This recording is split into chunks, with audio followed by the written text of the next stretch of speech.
ಲೋಕಸಭಾ ಚುನಾವಣೆಗೆ ಕ್ಷಣಗಣನೆ ಆರಂಭವಾಗಿದ್ದು ಕೋಟೆನಗರಿ ಬಾಗಲಕೋಟೆ ಲೋಕಸಭಾ ಚುನಾವಣೆಯ ಅಭ್ಯರ್ಥಿ ಶ್ರೀಮತಿ ಸಂಯುಕ್ತಾ ಪಾಟೀಲ ಪರ ಬಾಗಲಕೋಟೆ ಮತಕ್ಷೇತ್ರದ ಬೇವೂರಿನಲ್ಲಿ ಖ್ಯಾತ ಚಲನಚಿತ್ರ ನಿರ್ದೇಶಕ ಎಸ್ ನಾರಾಯಣ್ ಅವರು ಕಾಂಗ್ರೆಸ್ನ ಬಾಗಲಕೋಟೆ ಲೋಕಸಭಾ ಅಭ್ಯರ್ಥಿ ಶ್ರೀಮತಿ ಸಂಯುಕ್ತಾ ಪಾಟೀಲ ಪರ ಭರ್ಜರಿ ಪ್ರಚಾರ ನಡೆಸಿದರು. ಕನ್ನಡ ಚಿತ್ರರಂಗದ ಹೆಸರಾಂತ ನಿರ್ದೇಶಕ ಎಸ್ ನಾರಾಯಣ ಅವರು ಬೇವೂರಿಗೆ ಆಗಮಿಸಿ ರೋಡ್ ಶೋ ನಡೆಸಿ ನಂತರ ಸಭೆಯಲ್ಲಿ ಮಾತನಾಡಿ ಬಾಗಲಕೋಟೆ ಸಮಗ್ರ ಅಭಿವೃದ್ಧಿಗೆ ಯುವ ನಾಯಕಿ ಶ್ರೀಮತಿ ಸಂಯುಕ್ತಾ ಪಾಟೀಲ ಅವರಿಗೆ ಮತ ಹಾಕಿ ಗೆಲ್ಲಿಸಿ ಎಂದು ಮತಯಾಚನೆ ಮಾಡಿದರು.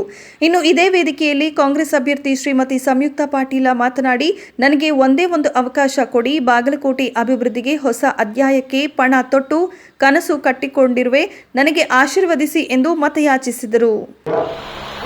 ಆಯ್ಕೆ ಮಾಡ್ತೀರಿ, ಅವರು ಆಯ್ಕೆ ಆಗ್ತಾರೆ, ಗೆಲ್ತಾರೆ, ಗೊತ್ತಿದೆ ನನಗೆ ಗೆಲ್ತಾರೆ ಅನ್ನೋ ಸೂಚನೆ. ಒಂದು ಕ್ಷೇತ್ರದಲ್ಲಿ ಒಬ್ಬ ಮನೆಗೆ ಒಬ್ಬ ಒಳ್ಳೆ ತಂದೆ ಇರಬೇಕು, ಒಂದು ಕ್ಷೇತ್ರಕ್ಕೆ ಒಬ್ಬ ಒಳ್ಳೆ ನಾಯಕ ಇರಬೇಕು. ಅದು ಬಹಳ ಮುಖ್ಯ.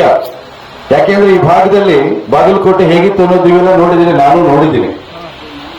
ಈಗ ಹೇಗಿದೆ